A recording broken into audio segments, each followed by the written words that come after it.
મિત્રો, ગૃહિણીનો એક બહુ મોટો સવાલ વારંવાર મારી કમેન્ટ્સમાં આવતો હોય છે કે મારે સાવરણીને સુપડી ક્યાં મૂકવી, કે ઝાડુ જે કહીએ ને આપણે ઘરમાં લગાડીએ એ ક્યાં મૂકવું. એ આપણે ઈસ્ટ ઓફ સાઉથ ઈસ્ટમાં લગાડવાનું છે. પૂર્વ આપણો ઈસ્ટ કહેવાય છે, અગ્નિ એટલે આપણો સાઉથ ઈસ્ટ કહેવાય છે. બરાબર. એ બેની વચ્ચે તમારે ઝાડુ ને સુપડીનું પ્લેસમેન્ટ કરવાનું છે. તમારા ત્યાં લક્ષ્મી વધારે આવવા માટે તમારે એ ઝાડુ ઈસ્ટ ઓફ સાઉથ ઈસ્ટમાં મૂકવાનું છે.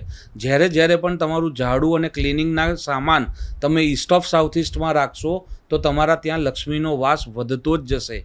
આ સાવરણીને તમારે ઈસ્ટ ઓફ સાઉથ ઈસ્ટ સિવાય કોઈ પણ બીજી જગ્યાએ ના મૂકશો, કારણ કે ઈસ્ટ ઓફ સાઉથ ઈસ્ટમાં સાવરણી બહુ જ સારું રિઝલ્ટ આપે છે. તો આ રીલ તમારી બધી ગૃહિણી જે ફ્રેન્ડ્સ છે એમને શેર કરજો, અને આજે તમારા ઘરમાં પણ તમે આ ઈસ્ટ ઓફ સાઉથ ઈસ્ટમાં મૂકી દેશો. આવી જ અવનવી ટિપ્સ હું તમારા માટે રોજ લઈને આવું છું. બહુ જ મહેનત કરું છું.